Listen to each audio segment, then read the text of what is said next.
Profesor Dr. Syahabudin, MPD, untuk memberikan pertanyaan atau tanggapan. Silakan.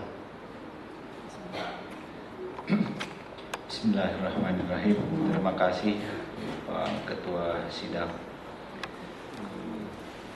Saudara kelihatan lemas, beda ketika tahap 1 itu. Tahap 1 itu semangat kelihatannya. Harus minum dulu ya. Silahkan diminum dulu. Olawi saum ya. Sama Pak Direktur juga tidak menyiapkan apa-apa karena semis sekarang itu ya. Baik. Saya minta Anda mendemonstrasikan strategi pembelajaran berbasis linguistik itu seperti apa. Kami ini siswanya lah begitu. Coba silakan. Baik, di sini saya kebetulan membawa media pembelajaran dari strategi yang saya kembangkan. Yang pertama ini adalah phonological interaction. Jadi tahap pertama yang harus diajarkan sebelum pembelajaran membaca atau phonic interaction ya. Di dalam kotak ini terdapat beberapa media seperti kartu bergambar yang mana anak harus bisa menggunakan teknik blending, segmenting seperti yang tadi dibahas sebelumnya. Contohnya adalah pada word awareness, yaitu mensegmentasi bunyi kata dalam kalimat. Jadi di sini ada gambar. Di gambar ini memiliki sebuah makna, yaitu kalimat, misalnya ibu dan ayah sedang sarapan bersama kakak. Kemudian nanti anak diminta untuk mensegmentasi bunyi yang ada dalam kalimat ini dengan menghitung bunyi yang ada. Misalnya kita instruksikan pada anak, coba hitung berapa bunyi yang terdengar pada kalimat ibu dan ayah sedang sarapan bersama kakak. Hanya guru harus menggunakan jeda pada setiap kata, misalnya ibu dan ayah.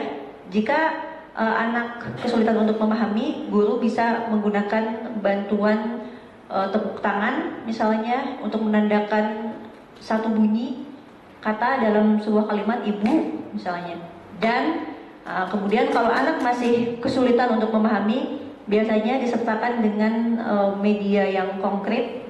Di dalamnya ada balok-balok yang untuk menghitungkan bunyi yang ada. Misalnya ibu dan ayah sedang sarapan bersama kakak. Kemudian menyadarkan anak bahwa ternyata dalam satu kalimat itu memiliki beberapa bunyi. Kemudian seterusnya pada bunyi fonem yang ada dalam kata. Misalnya buku, nanti diminta untuk menyebutkan ada berapa bunyinya, B, U, K, U. Kalau itu untuk fonem. Kemudian untuk syllabic awareness-nya, bagaimana anak bisa menghitung juga bunyi suku kata. Kemudian nanti anak juga bisa memblending kata menjadi sebuah frase.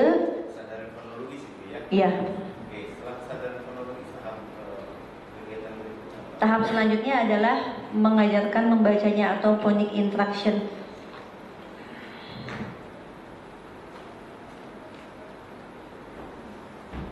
Di dalam kotak-kotak ini ada dua bagian. Pertama,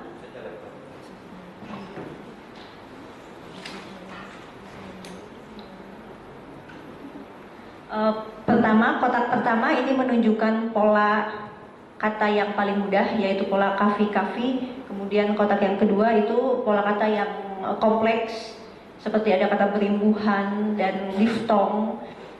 Dalam paragraf pertama, di sini ada sebuah paragraf, namun yang diperlihatkan pada anak adalah huruf, yaitu huruf vokal A, I, U, E, O, dan kemudian huruf konsonan yang akan kita perlihatkan bagaimana cara memblending atau menggabungkan bunyi fonemnya.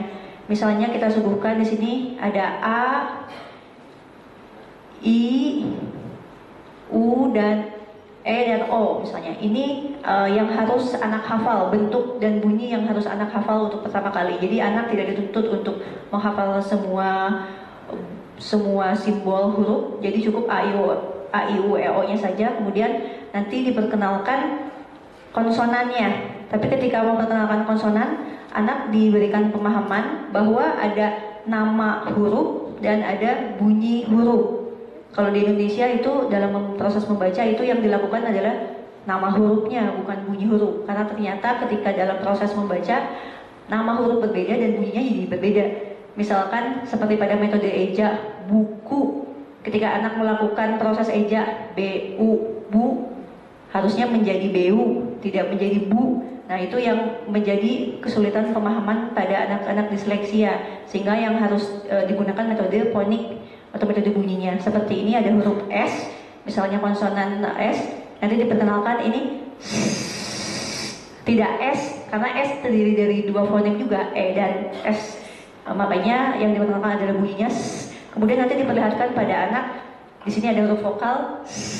Ketika didekatkan dengan A, nanti kita suguhkan bunyi suku katanya langsung. Jadi ketika proses blending, anak harus diperlihatkan suku kata yang terbentuk, misalnya sa. Nanti diperlihatkan suku kata sa di depannya. Jadi anak paham bahwa sa itu adalah gabungan dari bunyi fonem s dan a. Kemudian ketika suku kata telah ada, nanti guru harus mengkaitkan dengan bunyi kata yang bermakna. Jadi tidak di bunyi-bunyi kata yang tidak bermakna, karena bagi anak itu tidak berarti dan sulit untuk dihafal. Misalnya setelah kegiatan ini anak melakukan reposisi bunyi pada suku kata. Seperti tadi misalnya sa, kemudian nanti ada si, su, se, so misalnya. Nanti anak diminta untuk membuat kata-kata baru, misalnya yang diajarkan adalah suka misalnya atau susu. Kemudian nanti anak diminta untuk melakukan reposisi dengan berbagai macam suku kata yang ada dan membentuk kata baru. Sudah selesai ya? Setelah suku kata, kemudian nanti membentuk kalimat dan paragraf, gitu bro. Sebenarnya saya mau menjawab tantangan Prof. Bupat tadi, yaitu menamai. Nama itu harus berdasarkan kegiatan yang Anda lakukan pada strategi ini. Karena ini itu ada juga yang disebut metode dengar ucap. Bahasa itu intinya kan bunyi. Bahasa itu intinya bunyi. Makanya ketika lahir orang langsung wah, bunyi itu. Nanti bunyinya beragam, lalu menjadi a, o, gitu ya. Kemudian nanti dilambangkan dalam bentuk huruf nanti. Jadi aspek mendengarnya itu sebenarnya ada. Jadi kegiatan mendengar itu tidak bisa dielakkan dalam kegiatan, dalam strategi yang Anda terapkan. Sebab dalam berbahasa itu keniscayaan. Walladzi ansha'akum wa ja'ala lakumus sam'a wal absara wal afidah. Jadi daya dengar dulu gitu. Sebenarnya bukan pengucapan gitu. Tapi itu nanti penelitian dengan saya ya, soal apa yang mendahului kegiatan ini Prof. Bupat, jadi gitu. Didahului dengan ini. Terus yang kedua, ini kan pendekatannya, Anda mengatakannya pendekatan linguistik. Pendekatan linguistik itu penamaan yang demikian besar gitu ya, penamaan yang demikian besar. Sedangkan yang Anda lakukan adalah pada aspek fonologi. Kemudian sedikit morfologi lah kesininya. Memang ada nanti sintaksis dan selanjutnya. Jika Anda mau menamai pendekatan ini pendekatan linguistik, maka harus ada pada penelitian nanti berikutnya pada tataran frasanya tadi pada tataran klausa sampai paragraf. Nah itu kalau itu sudah dikembangkan berhak disebut pendekatan linguistik. Itu juga pendekatan linguistik teoretis begitu ya, bukan yang umum. Atau dibuat saja hak patennya kalau mau nanti itu hak ciptanya menjadi dua. Satu pendekatan fonologi, nah, berbasis pendekatan fonologi yang ini. Nanti yang lain baru yang linguistik, gitu ya, teoretis. Saya kira itu yang bisa saya sampaikan. Sekali lagi saya ucapkan selamat kepada Anda. Mudah-mudahan tadi samalah dengan teman-teman beroleh keberkahan dari ilmu yang Anda pelajari selama ini. Assalamualaikum warahmatullahi wabarakatuh. Terima kasih pada promotor Bapak Profesor Dr. Syihabuddin MPD atas pertanyaannya. Selanjutnya sebagai ketua sidang saya sedikit menggunakan kesempatan. Pertama saya ikut mengucapkan juga selamat pada saudara yang sudah berada di belakang meja hijau. Meja hijau, tetapi tidak sedang di meja hijaukan. Nah, ada beberapa hal terkait penulisan yang barangkali ini saya lihat sudah bagus sih, bagus sekali. Ada tambahan saja saran, terutama penulisan yang tampaknya beberapa ketikan gitu masih keliru-keliru ya. Nanti disisir semua itu yang 2 kali Quran tebalnya itu. Mungkin masih memuat kekeliruan penulisan. Misalnya aktivitas masih pakai F gitu ya. Di sini saya lihat bagaimana ditulisnya bagai aman. Diperuntukkan kali masih satu, di mana disatukan, menunjukkan kali masih satu, lainnya ditulis lain ya. Nah ini silakan nanti dikupas apa disisir lagi ya. Judulnya abstrak, di bawahnya keywords. Harusnya kalau judulnya abstrak di bawahnya kata kunci. Ya, kalau keywords itu untuk yang abstrak yang bahasa Inggris kan. Aha, seperti ini kecil. Misalnya di abstrak yang bahasa Inggris di kalimat yang kedua itu ada for the child. Saya pikir the di situ keliru ya, karena pada saat yang the child kita tahu siapa yang dimaksud child yang mana gitu. Tapi sebelumnya Anda kan belum mengatakan ada seorang anak ya. Jadi kalau menyebut anak tersebut yang mana ya? Nah, ini di situ saya kira ada kayaknya keliru kayaknya ya, tapi nanti dicek lagi. Termasuk juga di tengah-tengah ada mulai 2 sampai kelas 4 katanya, tapi 2 RD, 4 RD. Mungkin lupa itu kalau 2 males kan gitu ya. Hal kecil itu silakan nanti dicek semua sebelum diserahkan ke perpustakaan. Dan sebelum yang abstrak bahasa Inggris di-upload. Saya melihat isinya sudah sangat bagus, tapi mungkin karena waktu, apalagi ini Anda kelihatannya ingin cepat-cepat selesai supaya sebelum 30 tahun lulus gitu ya. Jadi agak rusuh juga rupanya. Saya tidak banyak pertanyaan, cuma barangkali sebuah kepenasaranan saja. Tadi Anda mempraktekkan menyebut atau mengatakan vokal ya, vowel a, e, i, o, u itu sudah mencakup semua ya. Kalau bahasa Sunda kan ada tambahan lagi 2 itu, ada e dan ada u. Itu bagaimana ya? Anda memilikinya itu bahan peraganya, alat peraganya atau tidak? Jadi misalnya ledeng, tidak ledeng, tidak ledeng, tidak ledeng.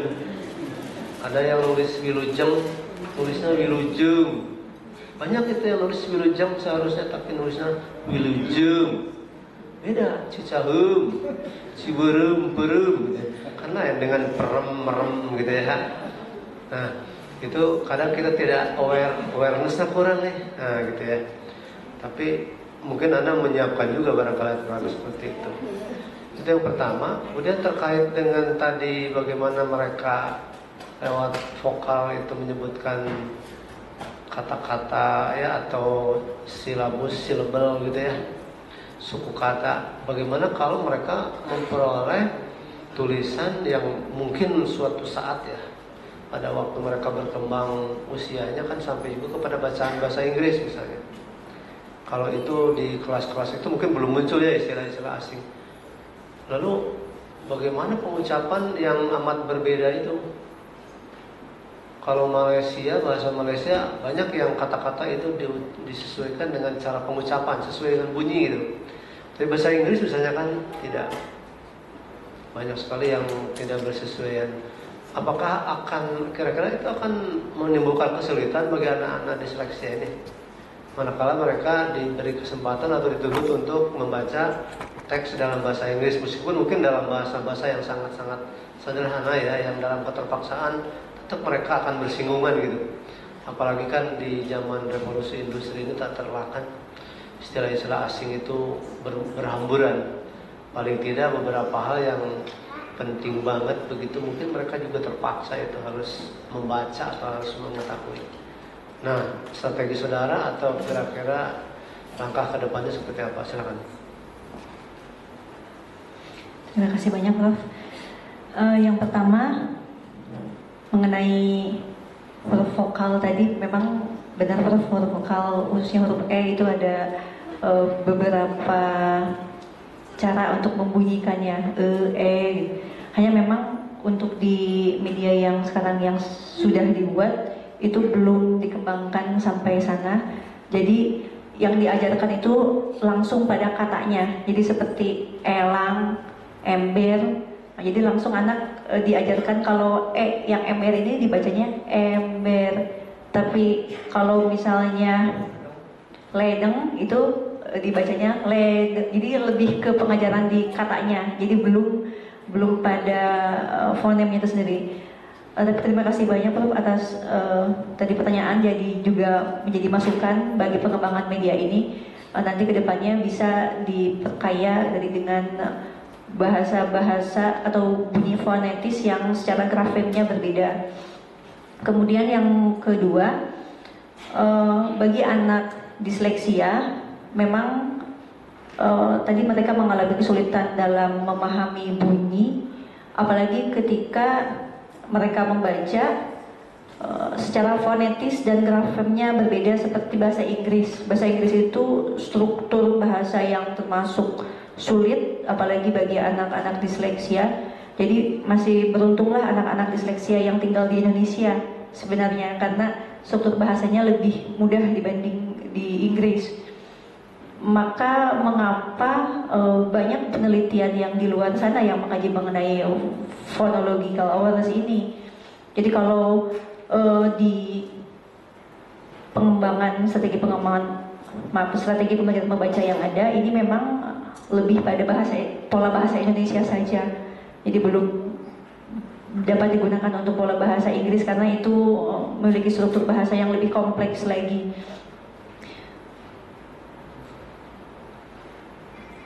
Demikian Bro. Baik, terima kasih. Mungkin ini penelitian lanjutan ya. Iya. Untuk kolaborasi dengan orang Inggris gitu. Iya, tepat. Iya, baik. Dengan selesainya pertanyaan serta bantahan dari seluruh pemuji, maka sidang promosi dokter ditunda sementara untuk berikan kesempatan kepada panitia ujian menyimpulkan hasil ujian ini. Kami minta Pedel menjemput dan mengantar Pemda sementara ke tempat istirahat. Silakan.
sidang promosi dilanjutkan kembali.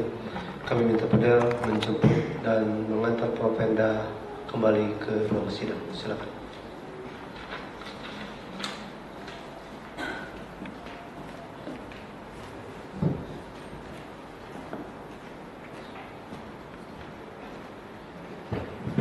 Saudari Ranti Novianti, setelah panitia ujian sidang promosi doktor Sekolah Pasca Sarjana Universitas Pendidikan Indonesia memperhatikan isi disertasi dan mengikuti seluruh proses yang berlangsung dalam ujian ini, maka kami dapat menyimpulkan bahwa saudara dapat mempertahankannya dengan baik. Untuk itu kami memutuskan memberikan gelar doktor kependidikan dalam bidang pendidikan khusus dengan yudisium cum laude.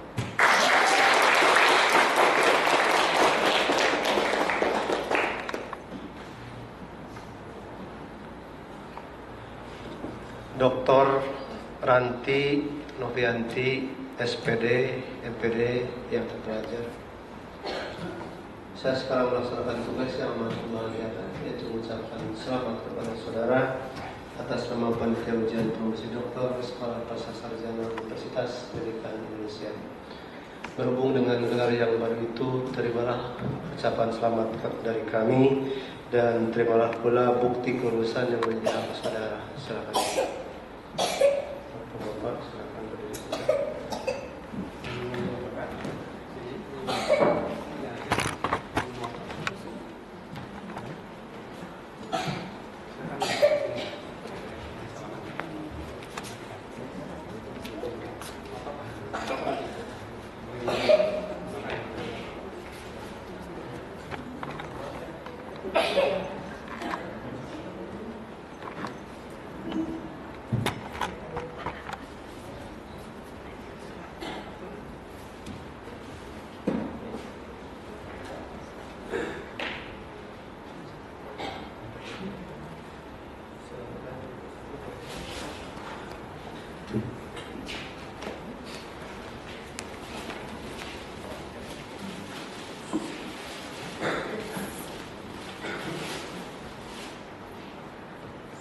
Selanjutnya kami persilakan kepada promotor untuk memberikan wejangan kurang lebih 3 menit. Silakan.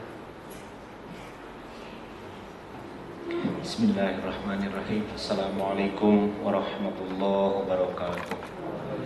Bismillahirrahmanirrahim. Alhamdulillahirabbil alamin wassalatu wassalamu ala asyrofil anbiya wal mursalin wa ala alihi washabbihi ajmain wa ba'd.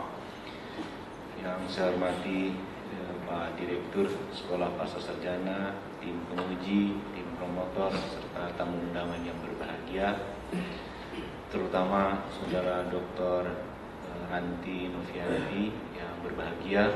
Kita bersyukur pagi sore ini bisa melaksanakan salah satu kegiatan akademik, yaitu ujian promosi.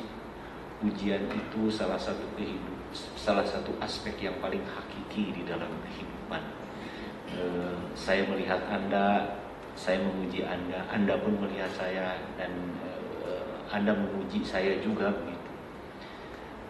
Bedanya kalau di sekolah itu kita belajar dulu lalu diuji seperti yang Anda lakukan, tapi nanti di masyarakat Anda diuji dulu baru memperoleh pelajaran gitu. Jadi belajar dulu lalu diuji, kalau di masyarakat diuji dulu baru akan memperoleh pelajaran. Itulah kehidupan yang sesungguhnya. Yang kedua, ujian yang sesungguhnya. Yang kedua, ini adalah keberhasilan Anda. Keberhasilan itu terutama karena karunia Allah Subhanahu wa Ta'ala dan atas dukungan, dorongan dari keluarga Anda, suami Anda, anak Anda, orang tua, teman, dan selainnya. Karena itu berterima kasih, bersyukurlah kepada Allah. Dengan bersyukur itu dengan memanfaatkan ilmu yang Anda peroleh. Dan yang ketiga, saya sangat mendukung terhadap apa yang Anda lakukan, yaitu berkiprah pada pendidikan khusus ini. Saya kalau melihat Anda itu suka teringat sama kawan saya, Kang Jaja begitu. Karena saya berkenalan dengan Anda itu melalui Pak Jaja almarhum ya. orang-orang pendidikan khusus itu bagi saya sangat mengapresiasi mereka, karena itu kalau di dalam kehidupan beragama itu ada yang disebut sadat, menolong, ada yang nasoro, menolong juga. Tapi kalau Anda dan kawan-kawan di pendidikan khusus itu disebutnya itu ithar. Ithar itu lebih mengutamakan orang lain daripada dirinya sendiri. Jadi persis seperti kaum muhajirin. Nah itu kaum muhajirin membantu orang Ansor, dia lebih mementingkan orang lain itu daripada dirinya sendiri. Saya kira demikian. Sekali lagi, ujian yang sebenarnya adalah nanti, dan bersyukur itu hakiki, salah satu kehidupan hakiki manusia, dan saya sangat mendukung apa yang Anda lakukan. Terima kasih. Assalamualaikum warahmatullahi wabarakatuh. Terima kasih kami aturkan kepada promotor Bapak Profesor Dr. Syahrudin PD atas wejangannya. Dengan mengucapkan puji dan syukur kehadirat Allah Subhanahu wa taala, saya menyatakan sidang ujian promosi doktor Sekolah Pasca Sarjana Universitas Pendidikan Indonesia selesai dan ditutup dengan ungkapan alhamdulillah. Terima kasih. Assalamualaikum warahmatullahi wabarakatuh.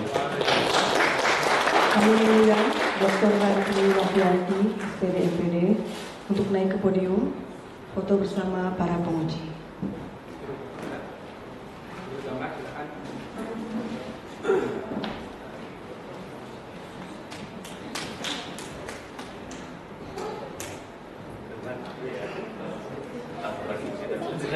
Berdua spesial.